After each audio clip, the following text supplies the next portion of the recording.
नमस्कार दोस्तों, आप सभी का स्वागत है। दोस्तों तो आज है 17 सितंबर। आज मैं आपको करंट अफेयर के ऐसे सवालों के बारे में बताने वाला हूँ जिसका यूज आप अपने गवर्नमेंट एग्जाम की तैयारी में कर सकते हो। और इसकी मैं पीडीएफ अपने डिस्क्रिप्शन लिंक में डाल दूंगा और टेलीग्राम चैनल पे भी डाल दूंगा, तो वहां से आप डाउनलोड कर सकते हो। और लास्ट में मैं आपको एक सवाल पूछूंगा, उसका उत्तर आप मुझे कमेंट बॉक्स में कर सकते हो। तो चलिए बढ़ते हैं अगले सवाल की ओर। तो सबसे पहला सवाल है, किस राज्य ने पहली एकीकृत एयर एम्बुलेंस सेवा शुरू की है?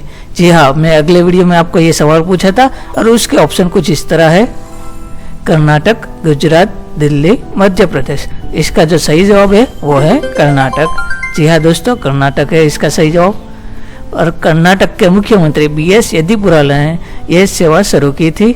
और इसकी फिक्स्ड विंग विमान जो लंबी दूरी कर सकती है उसने ये परिवहन प्रदान कर सकते हैं। और इसमें कर्मचारी, दवाएं, वेंटिलेटर, CPR सब सेवाएं, उपकरण शामिल है। और इसमें आप अंगों के एक स्थान से दूसरे स्थान भी स्थानांतरित कर सकते हो। तो बढ़ते अगले सवाल की ओर। विश्व में अंतर्राष्ट्रीय लोकतंत्र दिवस कब मनाया जाता है? तो इसके ऑप्शन कुछ इस तरह है: 16 सितंबर, 15 सितंबर, 14 सितंबर और इनमें से कोई नहीं। तो इसका जो सही जवाब है वो है 15 सितंबर। विश्व स्तर पर 15 सितंबर को ही लोकतंत्र दिवस मनाया जाता है अंतर्राष्ट्रीय।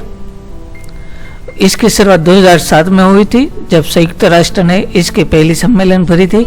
और इसकी 2008 में पहली बार यह दिवस को मनाया गया था। तो बढ़ते अगले सवाल की ओर। भारत में अभियंता दिवस कब मनाया जाता है? तो इसका कुछ ऑप्शन इस तरह है: 15 सितंबर, 16 सितंबर, 17 सितंबर और 18 सितंबर।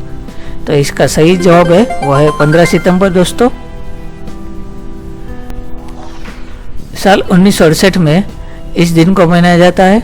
इस दिन को आप इंजीनियर्स डे भी कह सकते हो। 15 सितंबर 1860 में विश्वेश्वरैया का जन्म मैसूर को कोलार जिले में हुआ था। तो बढ़ते अगले सवाल की ओर। लुइस हैमिल्टन ने सितंबर 2020 में F1 टस्कन ग्रांड प्रिक्स में किसको हराकर अपने करियर की 90वीं जीत प्राप्त की थी? तो उसके ऑप्शन कुछ इस तरह है: Alexander Albon, Michael Schumacher, Valtteri Bottas और एलेक्स एल्बोन। तो इसका जो सही जवाब है वो है वाल्टेरी बोटास दोस्तों। लुइस हैमिल्टन ने इटली में आयोजित थी ये F1 कार की रेस, जिसमें वो 6ठी बार वो जीत हासिल किए और उसकी करियर की वो 90वीं जीत थी। उसने वाल्टेरी बोटास को हराया था और तीसरे स्थान पर एलेक्जेंडर एल्बोन थे। और ये जो रेस की 9वीं रेस थी फॉर्मूला की। तो बढ़ते अगले सवाल की ओर। सितंबर 2020 में शेन को किस टीम के ब्रांड एम्बेसडर के रूप में प्रदर्शित किया गया है? तो इसका ऑप्शन कुछ इस तरह है: Delhi Capitals, Rajasthan Royals, Calcutta night Riders, king 11 Punjab. तो इसके जो सही जवाब है वो है राजस्थान रॉयल्स। शेन को हाल ही में राजस्थान रॉयल्स का ब्रांड एम्बेसडर बना गया है और वो कप्तान रह चुके हैं राजस्थान रॉयल के 2008 से 2011 तक। और 2008 में राजस्थान ने IPL की जीत हासिल की थी। तो बढ़ते अगले सवाल की ओर। किस राज्य सरकार ने कोरोना विजय रथ को हरी झंडी दिखाई है? तो इसका ऑप्शन कुछ इस तरह है: गुजरात, छत्तीसगढ़, पंजाब, राजस्थान। तो इसका जो सही जवाब है दोस्तों वो है छत्तीसगढ़ दोस्तों। राजधानी रायपुर में विजयी रथ की शुरुआत की है दोस्तों, और उसमें आपको मास्क और सैनिटाइजर दी जाएगी। बढ़ते अगले सवाल की ओर। किस देश के मंत्रिमंडल ने दूसरे राष्ट्रव्यापी लॉकडाउन का लागू करने के लिए मतदान किया था? लॉकडाउन करने के लिए मतदान किया था वो कौन सा देश है दोस्तों? तो इसका ऑप्शन कुछ इस तरह है: तुर्कमेनिस्तान, ईरान, जिम्बाब्वे और इजराइल।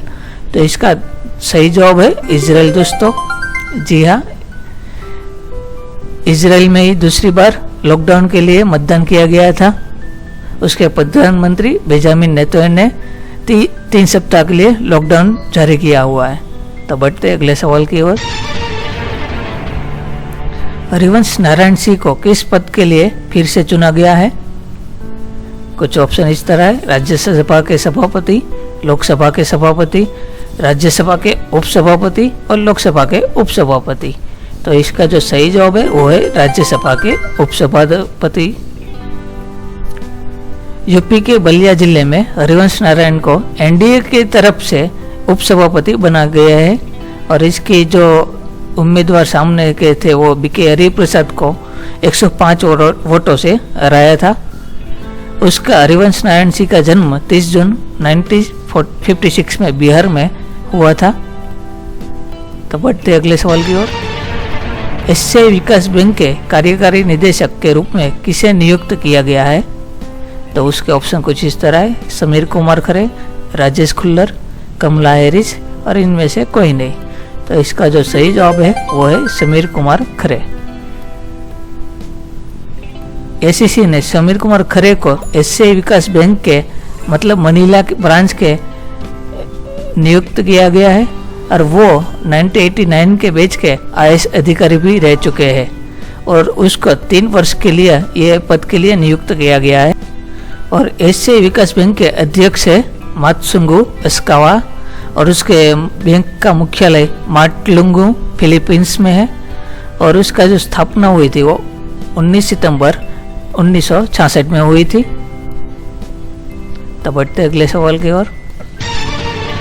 किस राज्य सरकार ने 1 वर्ष के लिए मेडिकल ऑक्सीजन वाहन वाहक को एम्बुलेंस का दर्जा दे दिया है? तो उसके ऑप्शन कुछ इस तरह है, गुजरात, महाराष्ट्र, पंजाब और मध्य प्रदेश। तो इसका जो सही जवाब है वो है दोस्तों महाराष्ट्र। जी हाँ, महाराष्ट्र में हाल में ये घोषणा की है। उसके मुख्य सचिव आशीष कुमार सिंह ने जो मुख्यमंत्री के साथ बैठक हुई थी उसमें ये निर्णय लिया गया है और उसमें आप सायरन भी लगा सकते हो। ऑक्सीजन उत्पादन की क्षमता है वो 1000 मेट्रिक टन है और उसकी सिर्फ आवश्यकता 500 मेट्रिक टन ही है। तो बढ़ते अगले सवाल की ओर। उत्तर प्रदेश सरकार ने आगरा के निर्माणाधीन मुगल म्यूजियम का नाम बदलकर किसके नाम पे करने की घोषणा की है?